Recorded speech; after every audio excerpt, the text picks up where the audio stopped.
Hi, everybody. Welcome to the Pittsburgh Sports Memories Podcast. My name is Tim Hannon, and with me is the musically inclined.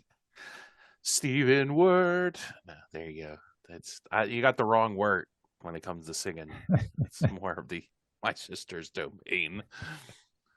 Yeah, before we started recording this, Steve was just singing. So we will Yeah, do you folks a favor and edit that part out. yeah.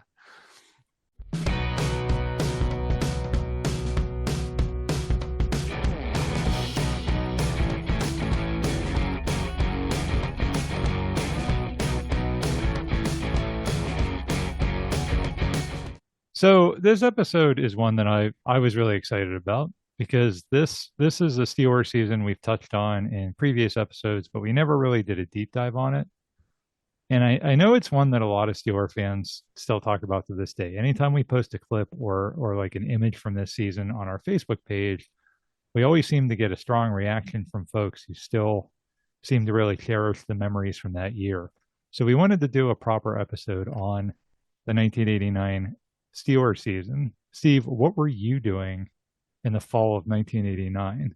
I was starting seventh grade at a new school in the North Hills of Pittsburgh. Nah, I was still in the other school at that Yeah, I was point. going to say I didn't have a classmate named Steve Wart yet, unfortunately. So it's kind of a dud year because of that. Yeah, you didn't miss much. I don't know.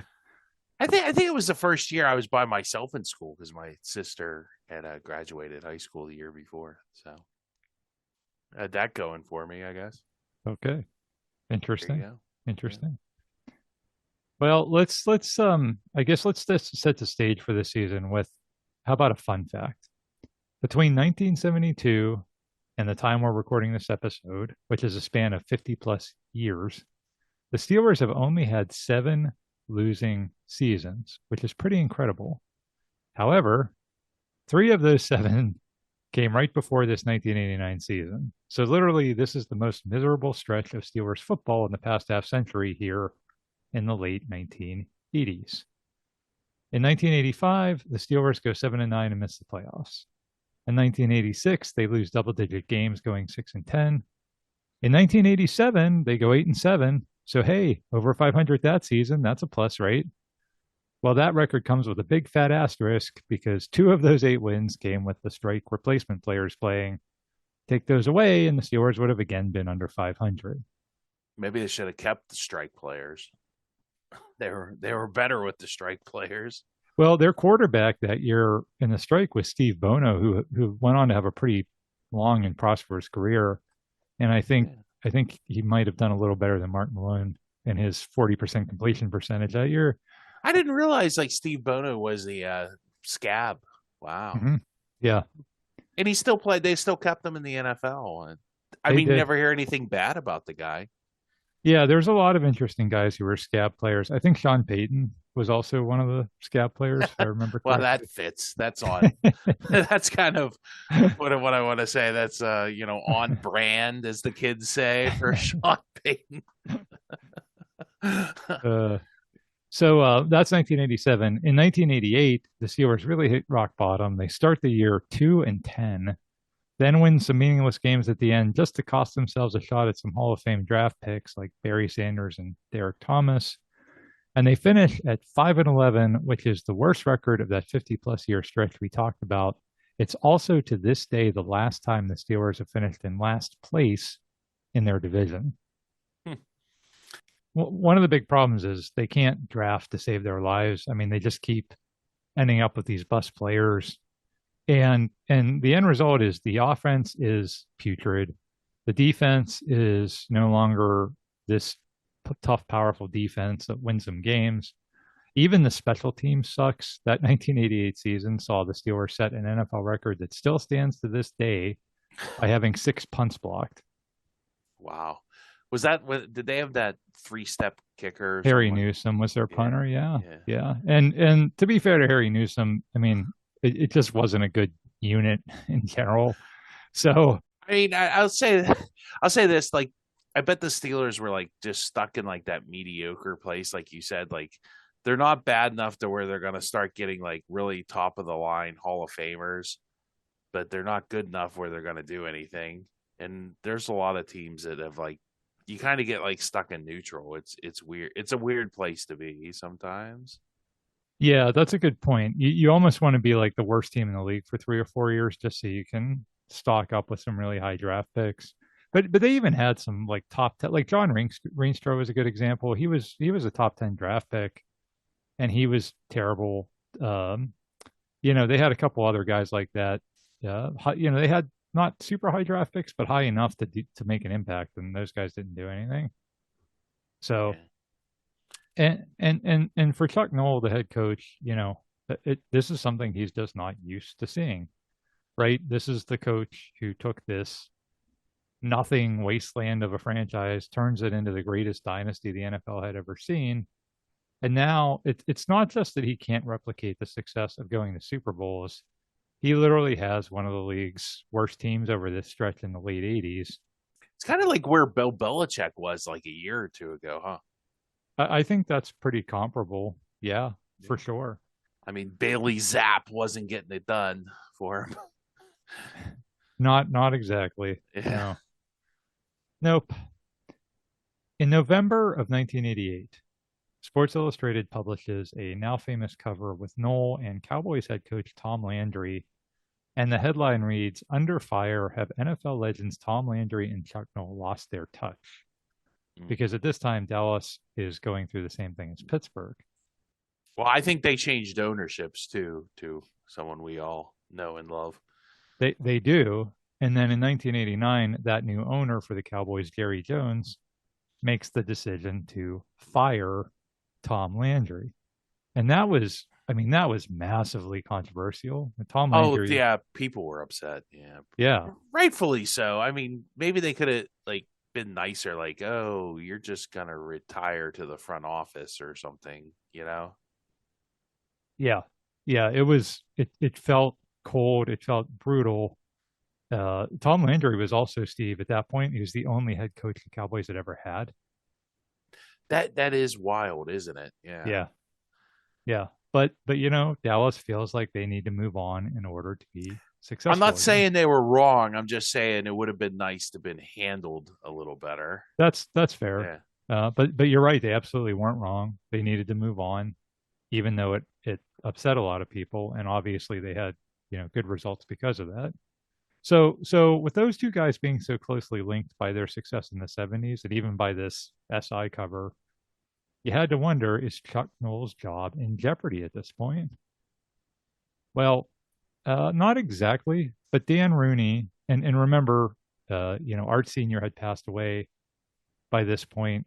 Dan had already been running the team, but now, I mean, he's 100% in control. I think in '88, just yeah, just Yes, the year before. Yeah. correct. So Dan Rooney not happy with how things are going. After the Steelers get blown out in Cleveland in November of 1988, Rooney makes very public statements about how he was unhappy with, quote, the coaching decisions and stupid plays. Wow, I didn't. Wow, that's very undan like. Yeah, Well, I should say this. He criticized Roger Goodell, the officiating one time after a game in Atlanta and got fined for it. But yeah, but that's so different than attacking your own team. yeah, yeah, You're right. I agree with you, Steve. That is very undan like. Maybe it just shows the kind of the depth to where the Steelers had sunk into, that he got that frustrated that he would make comments like that in public. yeah, yeah, yeah, for Uh, sure. he promises an extensive offseason evaluation of the organization. And sure enough, after the season ends, Rooney wants Noll to fire 4 assistant coaches. He also wants to demote defensive coordinator Tony Dungy so that the Steelers can get a more seasoned coach into that role. And remember, at this time, Dungy is only 32 years old. Like, he's still young enough to be a player. So the Steelers still want him to be part of the coaching staff, but they want to cede the play calling duties to someone who has been around a little longer. And all of this really angers Chuck Noll. Noll rarely ever fired assistant coaches, and now ownership's forcing him to fire 4 people and demote Dungy. Uh, so Noll refuses to do that, and he threatens to quit over it. You think maybe that stung for Chuck Noll, Steve? Wow, I can't believe. I'm kind of curious how this turns out because I don't remember what happens. I know Tony Dungy goes to Minnesota eventually, doesn't he? But I don't know if Yeah, this is the year. yeah. So what Yeah. happens is Rooney and Noel end up having 2 weeks worth of meetings. Would have loved to have been a fly on wall in that room. I would have not. I mean, that sounds like that was heated discussion. Probably 2 weeks of meetings over Two this. weeks, yes, Uh, this sounds yeah. like something that could have been done in an email. The end result of all that is that those four coaches are in fact fired. Noel does stay on as head coach, and Tony Dungy actually decides to quit rather than be demoted. Mhm. So he doesn't accept that. He just says, "I'm going to move on." You're right. He ends up in Minnesota. He goes to be the defensive back coach in Kansas City, and then I think it's when Dennis Green. Yeah, becomes the coach in Yeah, Minnesota. Yeah, yeah, which is a shame. I mean, maybe Tony just he wasn't quite ready yet. You know, so I mean, does it once again? It's kind of like the Landry. Maybe it wasn't wrong, but I don't know. It seemed to work out well for everyone involved. Tony yeah, Dungy's got a Super Bowl ring too. yeah, Yeah. yeah. That's true. Tom Donahoe, who had been a scout, he is promoted to a role where he would, quote, regularly evaluate the players. Not sure exactly what that meant, because at this point, remember, he doesn't really become the general manager until a couple of years later, as we talked about in that episode we did about him. But I guess really, Steve, the point of all this is an attempt by Dan Rooney to shake things up as much as he can without actually making the major change of replacing Noll like the Cowboys did with Landry. That's kind of how I read all this. Yeah, that's basically what they did was yeah, Chuck Noll had to give up a lot of stuff. And he lost his defensive coordinator, who he Yeah. obviously knew was like a solid coordinator, you know. Yeah. A guy who had played for him too. Yeah. So and I do wonder how all this would have played out had it happened today. Oh goodness. You know, at the time there were definitely fans who felt like Noel was there too long and needed to go. And I remember people thinking that at the time. I even found like some old news stories where people were saying that, but I'm not sure it was like the majority opinion. And I think so many things are different now. I mean, Yeah. first of all, we're in like this very on-demand culture. Like if we don't, I want satisfaction right now or else somebody needs to be fired. And the other thing I think too with social media, there's a lot more public criticism of people and institutions that we used to hold in high regard. And back then, if if someone were the coach of a team, be it NFL, college football, baseball, whatever, for that many years, like Noel, and had that much success, it was basically a Supreme Court appointment. Like the job was theirs until they died or Yeah. voluntarily retired or like some other exception, like I don't know, punching one of the opposing players in the face during the Gator Bowl, right? Yeah. That was Yeah. Yeah. that was really the only way that a guy like that would ever be gone. And that's why the Landry thing was so shocking because that kind of stuff just never happened back then, right?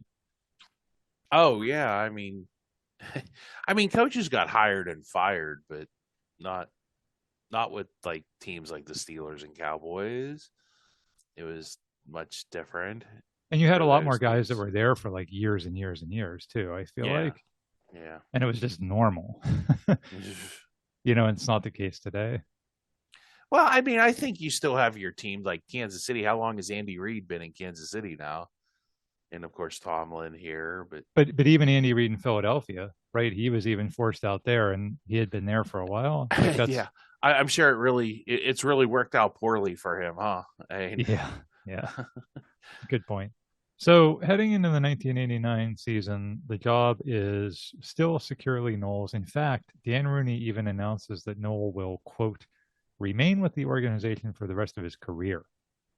So Dan Rooney actually comes out and basically pledges that Chuck Noll's never going to be fired, which is also kind of a bold thing to put out there. I don't think,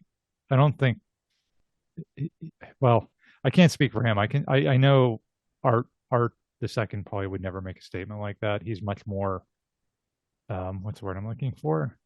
Careful in his statements like that. But Dan comes out and basically says, yeah, the Chuck Noll is our coach until, he doesn't want to be anymore after all that turmoil. Yeah. Well, I guess maybe Chuck, proved his loyalty and, had made some changes. And if he was willing to work with him, Dan was willing to stick with him. So, Yeah. Yeah, I guess so. So what does all that mean for the actual season? Well, you've got some new coaches, right? Rod Rust is the new defensive coordinator, replacing Dungy. He's a veteran coach, has been around the game for a while. He had taken the Patriots defense to the Super Bowl a few years before this. So that's kind of what they wanted, right? It's yeah. also it's also a very young team.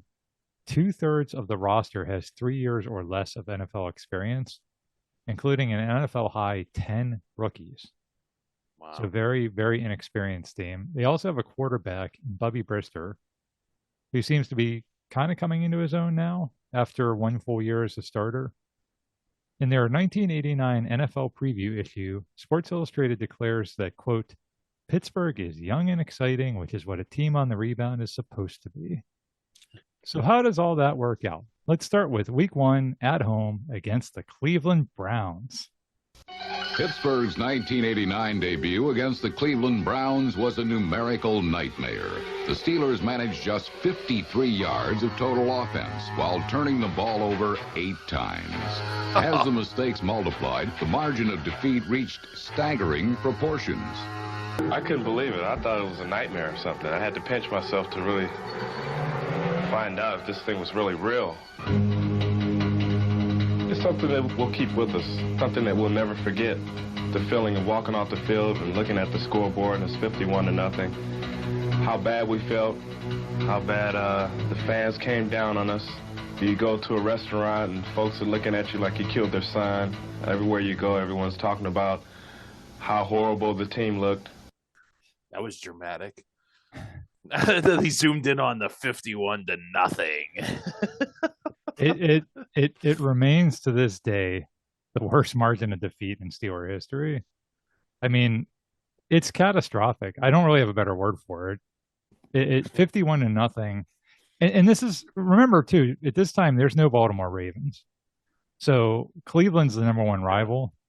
And also the new head coach for the Browns that year is Bud Carson, Oh, geez. who had been the defensive coordinator, under Noll in the 70s. Probably would have been a candidate to replace Noll had, the Steelers moved on. So just a complete disaster on all fronts. So they were in between the Marty and the Belichick's there? They were. Jeez. Yeah. Huh. Yeah, they Is were. this the Ernest Biner season for them? No, that was That was, 87. oh, Yeah, okay. So they're a couple of years removed from that. they are. Yeah, Yeah. okay. Yep. So Schottenheimer's in Kansas City now? Correct. Okay. Yeah. With some I bet he's going to assistant hire coach. some guy from Philadelphia. Yeah. Yep. Chuck Noll says, quote, it's like Vietnam where there's no offense and you try to hang in there defensively. Wow. Stuff you can't say today. Nope. It's like the Gulf War. It's like the Twin Towers. Oh my Yeah, God. I know. Yeah. It'd be horrible. Yeah, that again, like I said, social media and stuff. So much stuff from this era that would have gotten so much more attention had it been today. But so okay, that's bad. But hey, it's week 1, right? Goofy things happen in week 1 sometimes. It's a long season. Let's see if we can rebound in week 2 against the other Ohio team. And Cincinnati is the defending AFC champion at this point. So not going to be easy going into their stadium. Sam White said they're not Cleveland, so Yeah, they're not Cleveland. got that going for us. Yeah. And certainly the Steelers can do better than 51-0, right? Joey wants all he can get. Stanford Jennings breaks it to the outside. He's inside the 20, gets a terrific block, and Jennings goes in. Touchdown, Cincinnati. And with 3:53 left to play in the game, the Bengals extend their lead to 41-10. The Pittsburgh Steelers this season have been outscored 92-10. The immortal Stanford Jennings. When's his Hall of Fame career gonna Hall of Fame? Yeah. I mean, he did have Boomer throw into him. I don't think Boomer Esiason will ever make the Hall of Fame, right? I don't know. He was like a good player. He's one of those guys that was good for like really like one of the best in the league, but it was too short of a Yeah. time. That's all. Yeah, I mean, and he's not on TV anymore, is he? No. I don't know. I don't follow any of those pregame shows and all those things. I just every once in a while I'll flip by, but yeah, I don't think he is anymore. That's Boomer. He was always entertaining on the pre games, but hey, whatever. Yeah, well, Boomer booms the Steelers in this game. So you're the Steelers. You just lost your first two games, both inside the division, by the combined score of 92-10. At this point, They're going to Disneyland, Tim. well, I mean, like this is going to be one of the worst teams in NFL history, right? Like getting It's beat shaping by, up that way. Yes. yeah, 30 plus point deficit every week. That's horrific. Detroit Lions bad. Yes. It is. Yeah. The Steelers do have a head coach though, who is a guy that's been there, done that, a guy who doesn't really get too up or down either way. And he truly believes that the team can turn things around. Tunch Ilkin once said that Noll gave them a speech about how your brain is like a swimming pool and not to let other people pee in your pool. That's a good one. I like it. I didn't realize he could. Yeah. I mean, when you would hear Tunch and Wolf talk about well, how great of a coach and great of a person he is, it really is. You do hear that from them, the respect they had for him. Yeah, and they still remember that speech, years and years later. And the point was, stay mentally focused, and apparently that gets the players motivated. And remember, they are a young team, so they got blown out in their first two games, but they're young, they're still learning. Week 3 is back at home against Minnesota, and the Vikings are one of the better teams of this era. So another tough game. I mean, this is the team. If you remember back then, Minnesota was almost always predicted as like the NFC Super Bowl team, even though they would never make it. But they were really good. This is also the season where they end up trading for Herschel Walker, which doesn't go. How'd well that for work them. out for them? Worked well for the Cowboys. It did. It did. But anyway, point being, Minnesota's a good team. But this time the Steelers get their first win, 27-14. Nothing spectacular. The defense creates a couple of turnovers. The offense sustains some drives. So they stop the bleeding. The following week, they go up to Detroit and they just crush the Lions, 23-3. Brewster goes 21-27 for 267 and a touchdown. Nothing fixes your problem like playing the Lions back then, huh? Well, and the Lions are about to kind of be a good team too. They had drafted Barry Sanders that year. I don't think they were quite there yet, but they in the 90s they had some pretty good teams. So, but either way, the Steelers all of a sudden are 2-2 and playing some decent football. The defense especially looks sharp at this point. They have these really young players like Greg Lloyd, Rod Woodson, Hardy Nickerson, who are all making plays. And Rod Rust, like we said before, Steve, it was an upgrade over the 32-year-old version of Dungy. Obviously, Tony Dungy, a great coach. Yeah. But maybe just at this time they needed a more veteran presence there, and it seems to be working. The next 7 weeks are very up and down. The Steelers get a revenge win in Cleveland. They won in Cleveland. Yeah. Wow. Jeez. Yeah. Yeah. And that's a big deal because Cleveland was pretty good because like Cleveland and yes. Cincinnati were kind of like the two better teams. I mean, I don't know how Houston was that year, but all three of those teams were really good. So Cleveland, as we said, Cincinnati had been in the Super Bowl. We'll talk a little bit about Houston later, but they had been in the playoffs the last couple of years. And then Cleveland had been to 2 out of the previous 3 AFC championship games. yeah. They were really one of the elite teams in the league at that time. So not only do they win in Cleveland, they kind of get some revenge for that 51-0 game. And in that game, the defense gets a big performance out of a rookie safety named Carnell Lake. Well, I just saw him in the highlight. You can't see it on the podcast. Wasn't he the guy that got ran over by Stanford, whatever? Yeah, but he's playing in his like second ever NFL game at that He point. looks a lot better than that game, I'm assuming. Yes. Yeah, he figures out the NFL by this point. He has a fumble recovery, he has an interception. Maybe that guy will end up being good someday. He won't be as good as that tight end from Cincinnati. The Steelers get a win over the Chargers. That's a game where the offense is able to do nothing, and San Diego has a 10-6 lead in the second half. But fortunately, the Steelers have this guy. Woodson taking the kickoff from Alyssa. Look out, block to the outside. There he goes to the 40. There goes Rod Woodson. He'll take it all the way. No flag. Touchdown, Pittsburgh. Oh man, the old San Diego uniforms. Did you see the old San Diego away uniforms? You don't see them anymore.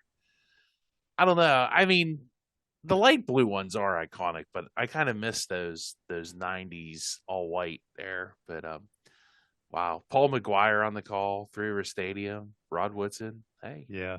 That guy might be he might be good, Tim. He might be. He might Well, be. what is this? His third year in the league now? Correct. Yeah. Yeah, and we'll definitely talk more about Rod Woodson later too. Probably the most memorable game of this stretch is Week 8 at home against Kansas City.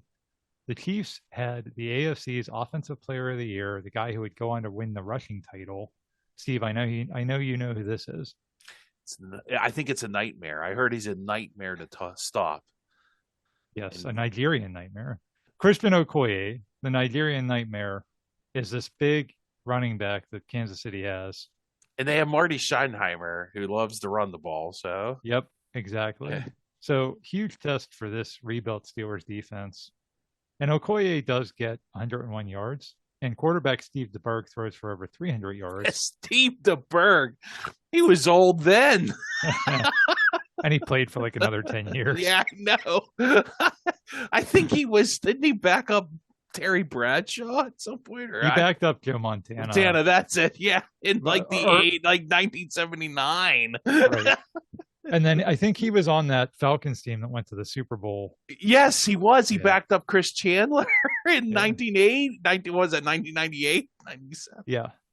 Then I think he was also the backup for Joe Burrow. I mean, literally, right now he's backing up Patrick Mahomes. Yeah, he just played forever from a wheelchair. Yeah, but he has a good day that day. I mean, if you look at those numbers, Okoye gets his 100 yards. DeBerg throws for a bunch of yards. You'd think that the defense got shelled, but not really. In fact, Kansas City only scores 10 points on offense all day. So it's one of those classic like bend but don't break days for the defense. At the end of the third quarter, the Steelers have a whopping minus 21 yards of total offense since halftime. They're nursing a 1-point lead. They could really use a big play from their offense. Let's see what happens. Brister with a pump fake. Going deep. He's got Lips against Lewis. And it's taken into the 15. Touchdown, Pittsburgh. A beauty from Brister to Lips, covering 64 yards.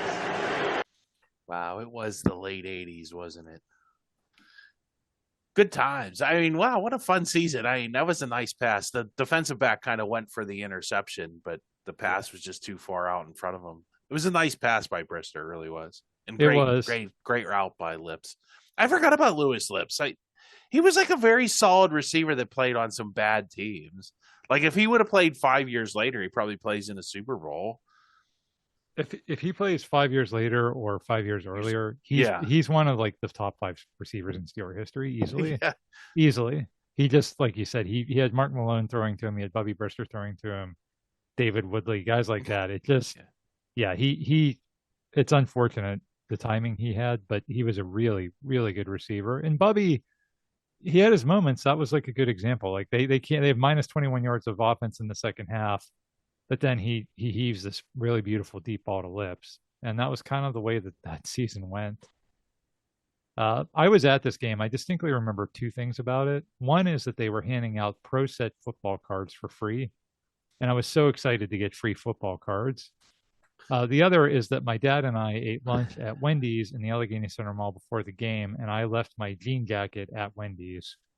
And so we're in line to go into the game when I realized that I had left it there. and we had to walk all the way back to Allegheny Center to retrieve it. And I think we missed the kickoff because of that. What a nightmare. Well, and literally, Steve, for like the next 30 years. Did you remember your jacket, Tim? Yeah. Every time we're walking to the game, my dad's like, "Hey, do you remember your jacket?" Dad, I'm 45 years old. I remembered my jacket. And it's also, 90 degrees out. I don't even have a jacket. Did you leave it at Wendy's at Allegheny Center Mall? There's about 5 things that don't exist there. Yep. And my jean jacket at the time, because I was so cool, had a bunch of buttons on it. That was a thing that I don't know, at least kids in my school were doing. That was in the 80s. That was like an 80s thing. Yeah. You had to put, like, you would collect buttons and pin them to your jean jacket. So, like, it wasn't just losing the jacket. It had all my buttons I had collected. So we definitely had to go back. Unfortunately, it was still there. But that's kind of a long walk from Three River Stadium to Allegheny Center Mall and back. And we were literally like in line to get into the stadium when I was like, "Oh no, my jacket." Oh no, my jacket. That is the most kid thing to do, though. It is. I mean, what were you, like 11, 12? Yeah, I think I was 12. Yeah. Yeah. So yeah, that was right on brand for a 12-year-old boy. Yeah. And it has my Bobby Brown. I don't know what buttons you had on your jacket. Yeah, that's a good question. I don't. New Kids on the Block. I don't know. It has my "Don't worry, be happy" button. I had that. I know that. There you go. So couldn't lose that.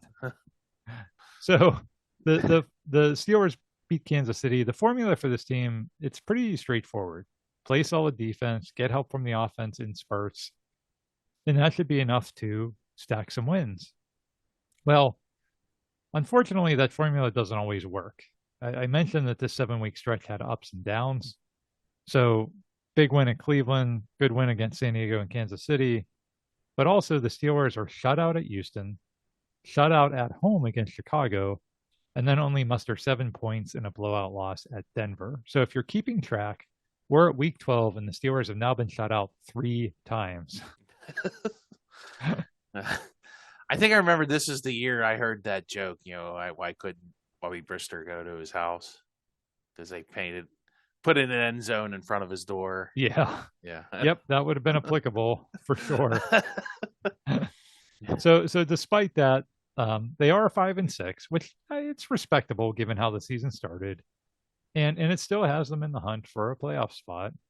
Unfortunately for them, the next game on the schedule is a trip to Miami to face Dan Marino and the high-powered Dolphins offense.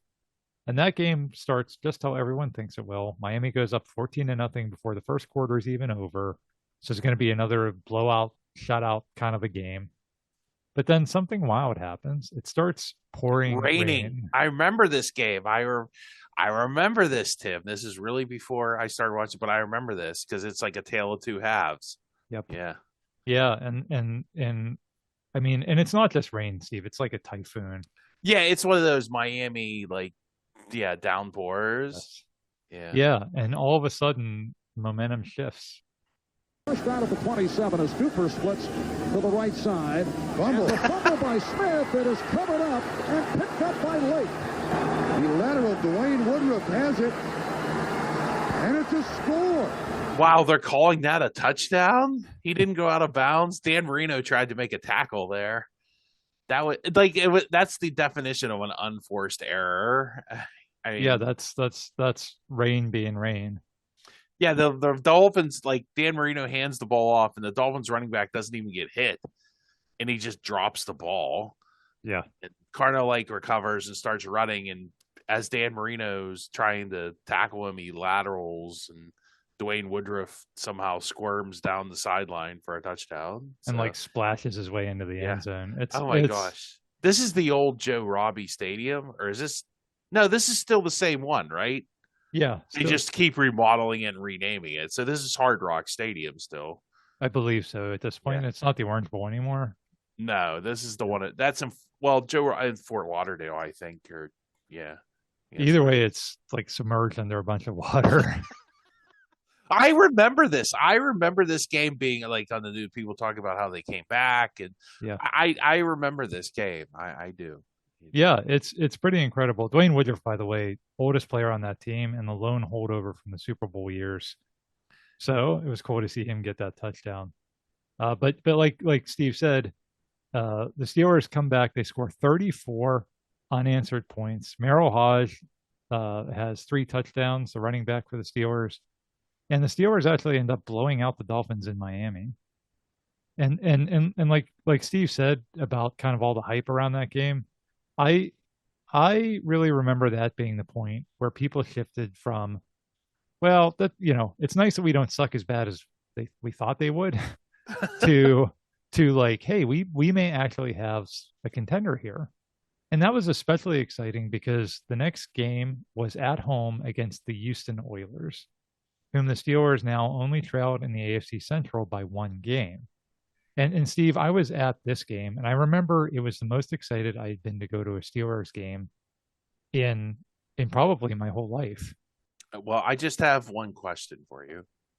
Yes. Did I remember my jean jacket? Yes. Did you remember your jacket? Well, I was probably wearing something a little heavier than a jean jacket at this point because the weather was pretty bad. It's December at Three River Stadium, snow's coming down, high winds. But that's exactly what you wanted when you faced a finesse offense like Houston. And there was just this level of energy in the stadium that day that I still remember seemed like foreign to me. I imagine that's maybe how it was every week in the 70s, but I never experienced that. Right? Like to come to a game like this late in the season that meant something against a huge rival. And that's the other thing. A lot of Steeler fans, myself included, just hated the Oilers so much. And we've talked about this on This is the Jerry before. Glanville or we did a Yes. whole episode, the Jerry Yes. Glanville Oilers. Yeah. This is the Jerry Glanville years. And Jerry Glanville was their coach. They played dirty. Did Elvis show? Oh no, this is in Three Rivers. This isn't in Houston. I don't think he left tickets for Elvis at away games. Right. I think that was only Dan Rooney wouldn't have put up with that crap. He just would have turned Elvis away. Maybe that's what happened. Yeah. I was like, oh man, I want to watch the Oilers. It ends up being a really great game. Both defenses are really tough. Houston fumbles 7 times in the snow. They only lose 3 of those, but clearly they were having a problem being this dome team playing in the snow. I remember at one point, Steve, the stadium operator played Let It Snow. And the fans all started singing along to it. And like I said, this is literally the most fun atmosphere I'd ever experienced going to games up to that point because I wasn't there for the 70s. I'd only been there for all these years in the 80s. Unfortunately, the Steelers offense struggles too. They actually are able to move the ball. The running back Tim Morley, who was the #1 draft pick that year, has his first ever 100-yard game. And they also call a bunch of reverses to lips that work really nice. But twice the Steelers have to kick field goals from the 1-yard line because they can't get into the end zone. And that really kills them. The game is tied 16-16 with just over 2 minutes left in the fourth quarter. The Oilers have the ball, and quarterback Warren Moon decides he's going to go for broke. And what happens next ends up being one of the most controversial calls in the history of Three River Stadium. 2:48 and a full complement of timeouts on second down. Moon going to air it out. Going long. Jeffries is there. He's got it, but is he in bounds? Yes, they're saying. Whoa! Jeffries catches it. 37 yards. Well, I don't know how you're ever going to overrule that one. If that's close, where's the sideline? Can you see where the sideline is? All right, there's one. And his elbow is on. I don't know if he's in or out. I haven't the slightest idea. So the coaches wait. After further review, the play stands. It's a good catch.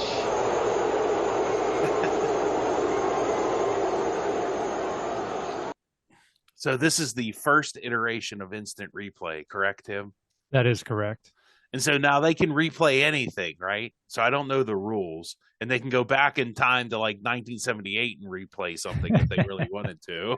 So the rule is back then it's not a coach's challenge. Right. It's just whatever they feel like it. Correct.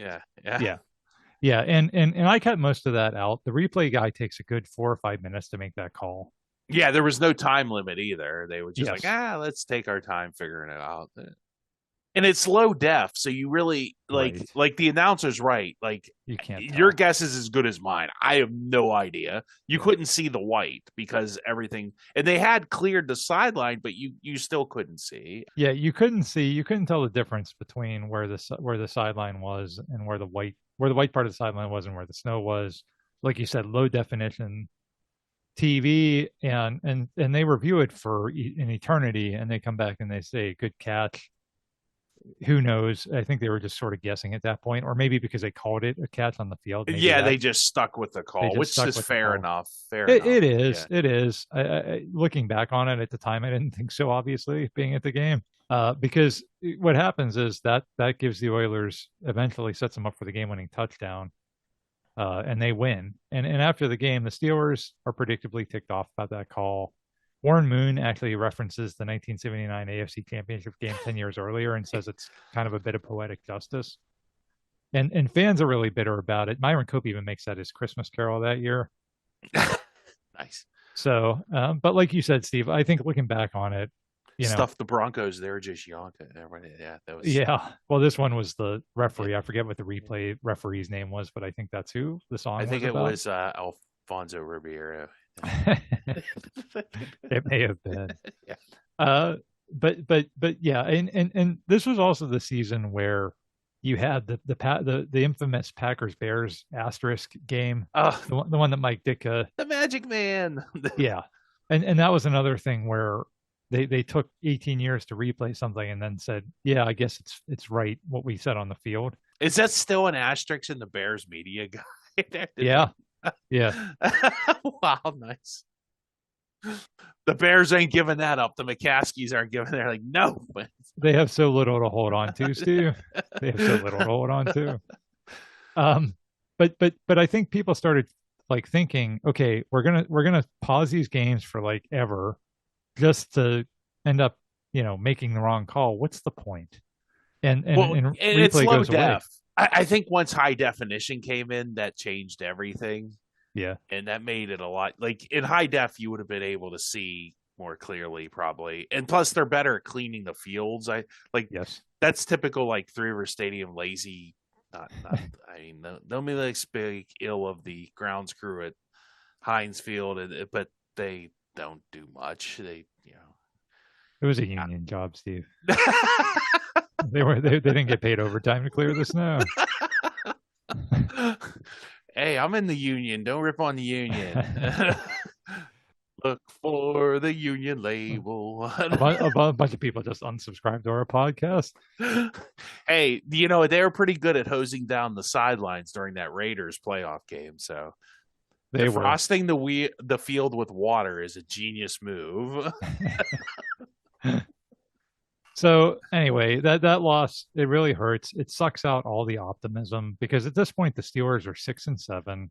And remember, in 1989, there are only 5 playoff spots to be had, not 7 like there are today.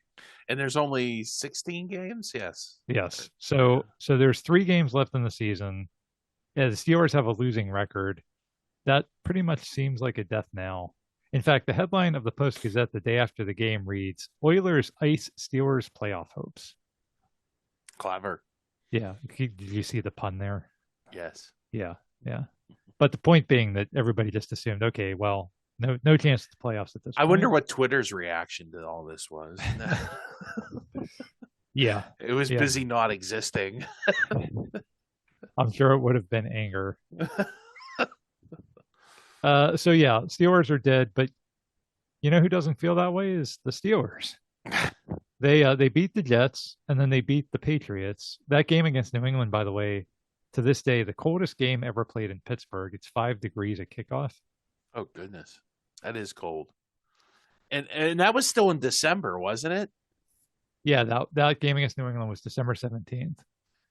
Oh. Yeah, because that for December, that's cold. Like January, you might see a few of those, but December, boy, that is cold. Yeah. I guess did we have a rough winter that year? I don't even remember 89. I don't know. Maybe we did.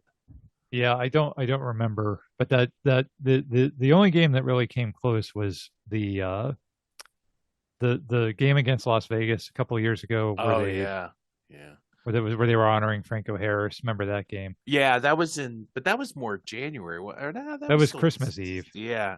So it was around That the was same only a time. week later, yeah. That was 8 degrees, but this game in '89 was actually colder. So, but the Steelers win that one 28-10. So coming into the final game of the season, Christmas Eve at Tampa Bay, a place that's a little warmer than 5 degrees. Here's the playoff scenario for the now 8-7 Steelers. And Tampa Bay's garbage. Complete garbage. Tampa Bay's really bad at this point. They don't even know who their quarterback is. It's not Doug Williams. I know that. Oh, that's a great question. Not Steve Young. Might be Vinny Testaverde. No, wasn't Testaverde in Cleveland? No, that's right. He started with Tampa. Yeah, it might have been Testaverde. Yeah. So that's a good question. We'll go look that up. But anyway, yeah, Tampa Bay is bad. So the Steelers have to beat the Buccaneers. They also have to have the Colts lose to the Saints. They have to have the Raiders lose to the Giants.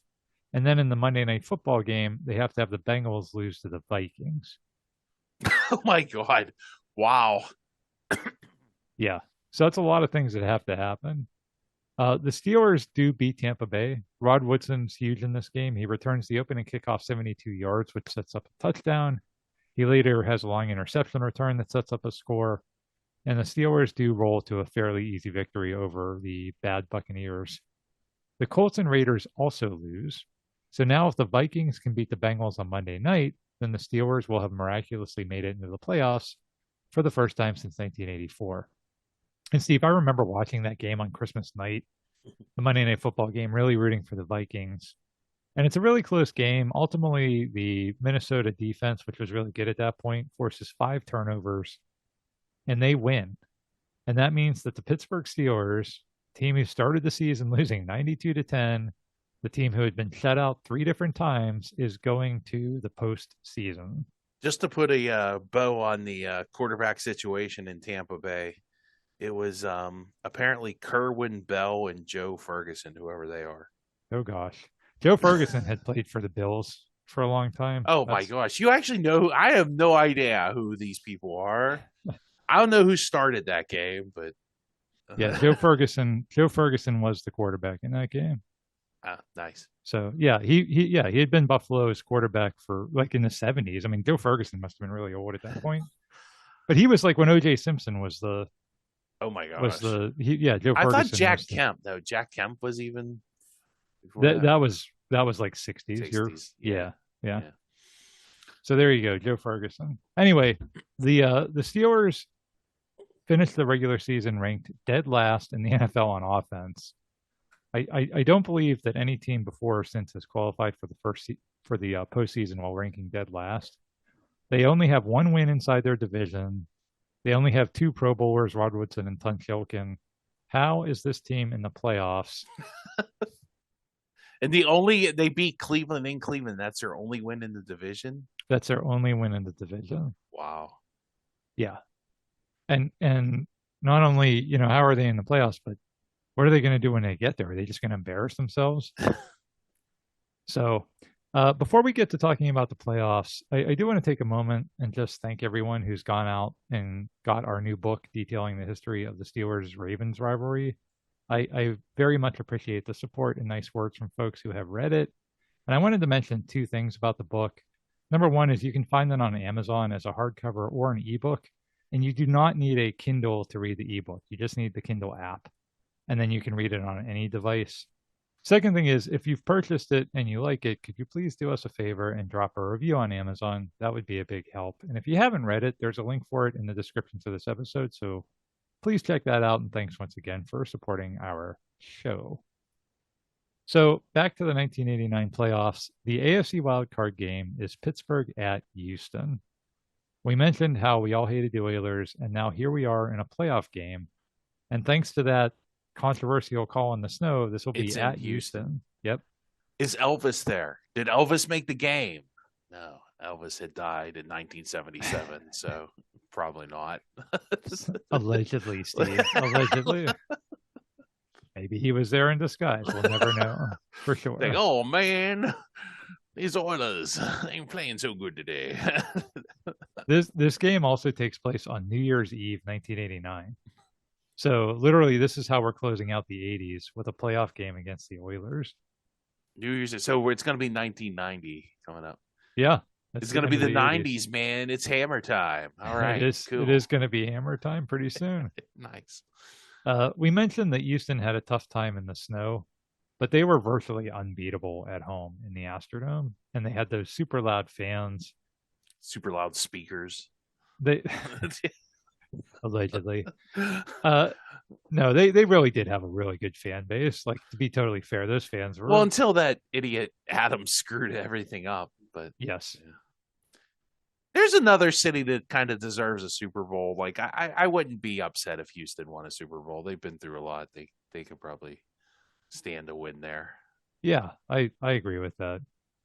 Once again, another thing that I didn't think at the time, just hated that team and hated their fans, hated that stadium. And that was the place. Remember earlier in the season, they had beaten the Steelers 27-0 in that dome. So could the Steelers, with the NFL's worst offense, come in and upset them? Well, this time the Steelers do fare a lot better. Similar to the game in Pittsburgh, it's very back and forth. Both teams make huge plays on special teams. Both teams have a blocked punt, which leads to a touchdown. Running back Merrill Hodge is the hero for the Steelers. He runs for over 100 yards. He makes a bunch of big plays. Ultimately, the game is once again tied at 16 in the final minutes. Isn't that weird? Yeah. Just like the game in Pittsburgh. And once again, Warren Moon is driving his team down the field. Moon with time, throws, touchdown. And again, it is do it. Oh, he didn't do it. Oh, he just threw the ball in the stands. Oh, man. I was really hoping he'd do the electric slide. I love that. Was one of my favorite non-Steelers. I always loved Ernest Givens. Yeah, Ernest Givens had a great touchdown celebration. The electric slide. Yeah, it was. He just threw the ball in the stands. I was really hoping he would. It was a great catch by Ernest Givens. He kind of like dove, like he was like completely lateral with the ground and dove to make that catch.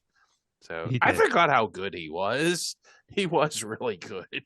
Yeah, Houston had a really good offense at this time, for sure. And that touchdown comes with still about 6 minutes left in the game. So the Steelers do have time to mount a drive, but I mean, come on, this is the league's worst offense. Mounting a last-second touchdown drive to force overtime, probably not their thing. And they start at their own 18-yard line, and then Bubby Brister has the finest moment of his career. He drives the putrid Steelers offense 82 yards against the really tough Houston defense, against the noise of the Astrodome crowd, and with just 46 seconds left in regulation. Just inside the 2. Hodge waits through there. Hodge is in. It's a touchdown. And the indomitable Bubby Brister has done it again. Myron. So that ties the game up and sends it into overtime. There is a kind of a crazy play at the end of regulation. We covered that in our top 10 almost miracle plays episode. So go back and listen to that episode if you haven't already. I'm not going to go through that again, but kind of a crazy thing happens at the end of regulation there, where the Oilers almost throw the game away. The Steelers win the overtime coin toss, but go nowhere. And then Harry Newsom has a 26-yard punt. So perfect timing for that. The Oilers get the ball 1st and 10 on the Pittsburgh 45-yard line. All they need is maybe 8 or 9 yards to get into field goal range. Yeah, from the 45 too. Yeah, Aldo Greco can make that kick. It wasn't Aldo Greco at this point. It was Tony Zendejas. Oh wow, he's pretty good too, though. Yeah, but point being that game's pretty much over at this point. So let's see what happens next. Down at the Pittsburgh 45. And it's to the ground for Lorenzo White. And he's hit for the loss. He fumbled. And the Steelers recover. Rod Woodson on the recovery. Woodson makes the hit. And also makes the recovery. Chris Dishman was shocked. Yeah.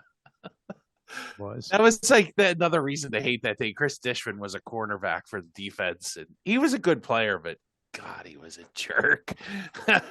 Yeah, it's if you watch the broadcast of that game, Bob Trumpy, who's the analyst, he says something to the effect of like, "Oh, look at the Oilers. They just all walked off the field. They knew it was a fumble."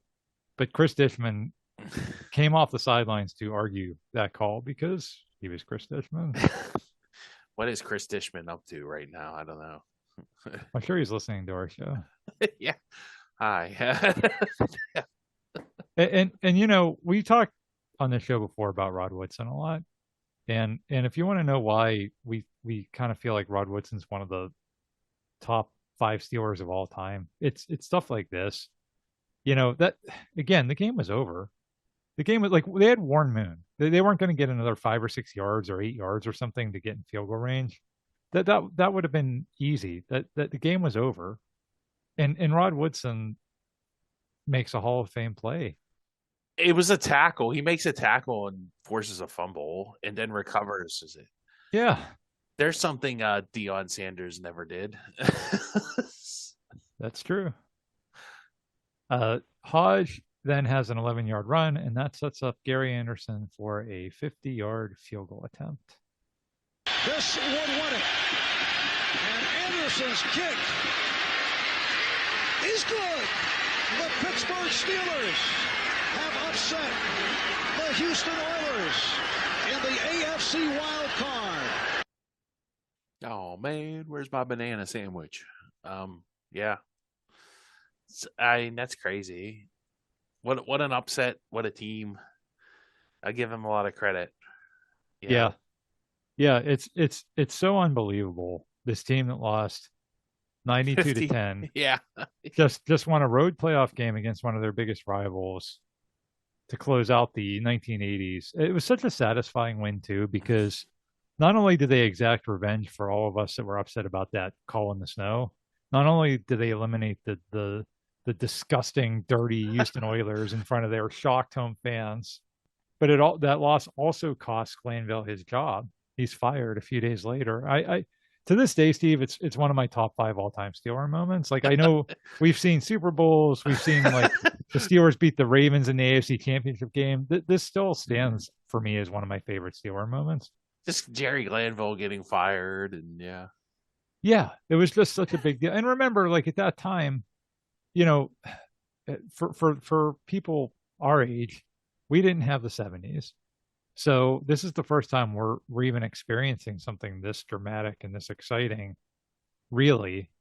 And it came after 4 years of just terrible football and an opening to this season of looking like we really hit beyond rock bottom.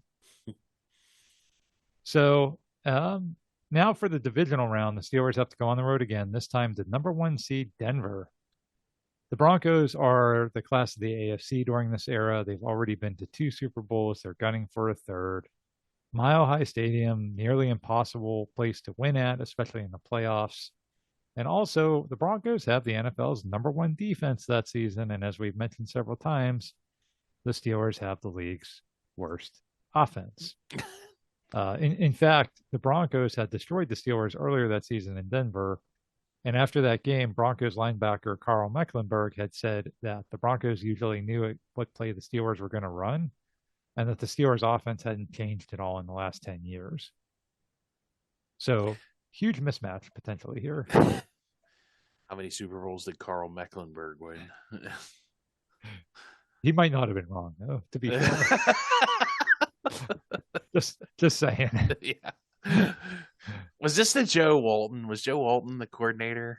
No. Okay. No, Tom Moore was the offensive coordinator. Okay. Yeah. I wonder how many Super Bowls Tom Moore would win. I know at least a couple. Good point. Yeah. So once again, a lot of folks around the league kind of expect this to be a blowout. Like, hey, good for the Steelers, good for Chuck Noll. That was a nice season, but no way you're even going to make it a game against John freaking Elway in his home stadium. And just like things have gone all season, the Steelers don't really care what anybody thinks. And a handoff, and Hodge has nothing but daylight. Touchdown.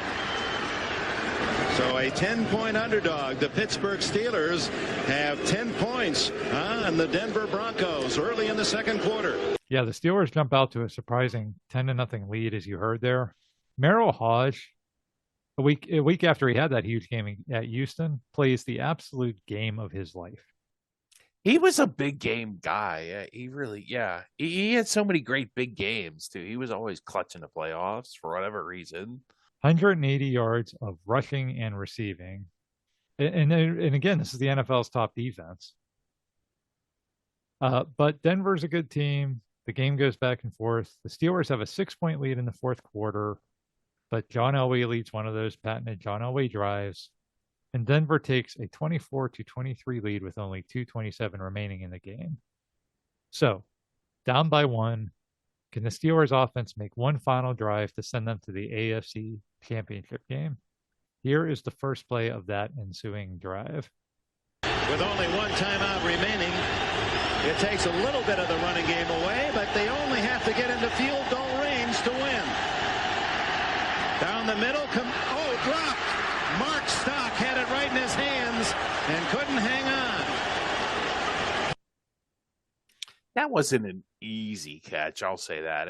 It would have been a good catch if he made it, but it wasn't. That wasn't like a gimme by any stretch of the imagination. Yeah, I mean, it's still like you're an NFL receiver, you have to catch that. Well, especially this, and like obviously the play was Brister rolls out to his right. Yeah. And he throws back against the grain like he thinks he's Patrick Mahomes or something. But he does hit the receiver in the hands. But the guy's kind of like, what would you say? Like, not diving, but kind of going to the ground. Yeah, he's moving to the ground, and he's moving, back towards the sidelines, towards would be his left. And he just kind of drops the ball. Once again, it's low def, so it's not terribly clear, but. Yeah, that receiver, his name was Mark Stock, probably a guy that few people would ever remember. And that would have been like a 20-yard field game. Goal range. In Denver, field goal, Gary Anderson wasn't good on grass, but still, normally in Denver, you could kick longer field goals. Yeah, it would have gotten them pretty it certainly would have got them closer. I think the other thing, Steve, that it would have done, it would have quieted the crowd. Because the crowd was just absolutely going ballistic. And if you come out on the first play and get 20 yards, it just puts a little damper in that crowd noise. And what happens is the crowd gets louder and louder, and then 2 plays later, this happens. He wants his lineman to get down and get set. And there's the problem. He couldn't hear, and Denver has the ball.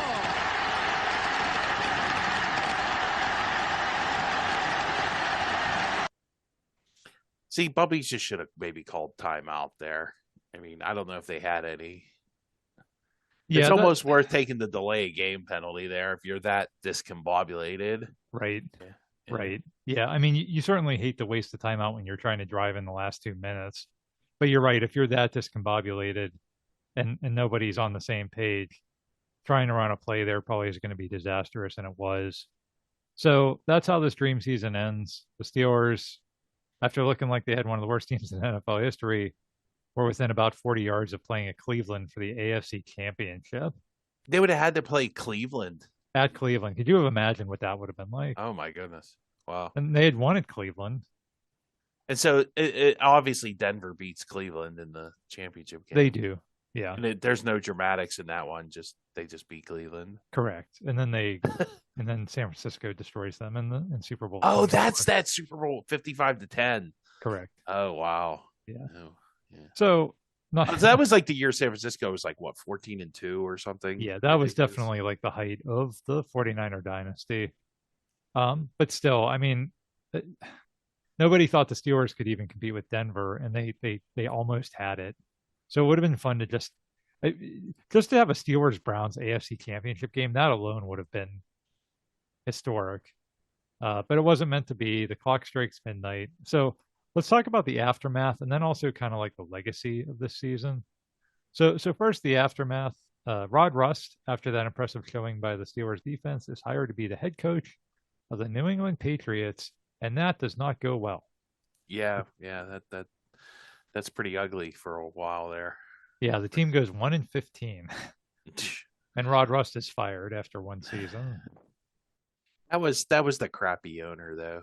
They didn't have the new owner yet. Yeah, that was the Razor guy. Yeah. Right? It wasn't Robert Kraft Right. yet. Yeah, you're right. Yeah. The Steelers fire offensive coordinator Tom Moore and replace him with Joe Walton with very mixed results. With a new offensive coordinator and a new defensive coordinator, the team has a very up and down follow-up season in 1990 that ends in Houston in the final week of the season, the infamous Commander Cody game that we've talked about before. And then a year later, Chuck Noll retires. Merrill Hodge plays another 4 seasons in Pittsburgh and becomes a pretty successful broadcaster. Bubby loses his job to Neil O'Donnell, but does get a couple of Super Bowl rings with Denver late in his career. And Mark Stock never plays another down again for the Steelers. Wow. Poor Mark Stock. Yep. Poor Mark Stock. Well, he should have caught it. And we'd be talking about him very differently, wouldn't we? Yeah. So let's talk about the legacy of that season. It's a pretty memorable one. A lot of Steelers fans and players who were there for it still speak of that season to this day. And like I don't think that's really the case for a lot of other seasons where the Steelers didn't win a Super Bowl, Steve. Like, how many fans are like, oh, remember that, I don't know, 2007 season where we had a really good season, but then we lost in the playoffs? Like, we don't really talk about other seasons the way we talk about this one. I think the expectations, once again, it's like, it depends on what your expectations are. And obviously they had gotten so low after those first 2 games. People were just surprised that they made it as far as they did. Yeah, I think and you're right. They even make the playoffs. Like, you just, like, what, 3 teams had to lose for them to make the playoffs? That's crazy. Well, and like I said, you only had 5 playoff teams back then. Yeah. The year after this, they added a 6th. And now, of course, there's 7. And there's 2 more teams in the conference than there were then. There was only 14 teams in the conference. But still, that was only 5 playoff spots. And they were 6 and 7. And they had lost the first 2 games 92-10. So you're right. It's expectations and what they overcame. I think you're right. That really is what everybody remembers. And I know for me, I had so much fun digging into the history of this because I just remember that time so fondly. Yeah, kind of like coming of age for you. Yeah. I still wasn't really watching the Steelers at that point. I remember that fumble. I remember listening to that game, like just hearing about the game, like on the radio. Like, my dad was not he did not like Chuck Noll, so I did not really watch the Steelers until 2 or 3 seasons later, and I really started watching the Steelers. But I do remember this season, like, bits and pieces. So yeah, even if you weren't like a loyal fan, you still couldn't help but be caught up in it to some degree because it was. And I remember Merrill Hodge being good in the playoffs. I remember I remember just talking about the fumble, like, at the end of the game. So I think the other thing that this season did was it really cemented the legacy of Chuck Noll. He wins his only Coach of the Year award in his entire career for the job he did that season, and certainly well deserved. That's unbelievable. Isn't it? Yeah. The guy won 4 Super Bowls. But this was his greatest coaching job, according to the people that give out awards, at least. Yeah. And honestly, if the Steelers cave in after that 0-2 start, like, imagine if they go, I don't know, 2-14 or even like a 4-12 or something. Yeah. Yeah. Then I think Noll's legacy is a guy who stuck around for way too long, and maybe that's part of his legacy anyway. But I think 1989 helped diffuse that, at least. Mm-hmm. So, yeah, fun season. Really wanted to deep dive on it. Glad we got to do that. Thanks, everybody, so much for listening to our podcast. Please check us out on Facebook. Please let us know if you have any ideas for episodes. Please rate us on your podcast service, all that good stuff. And we will catch you next time.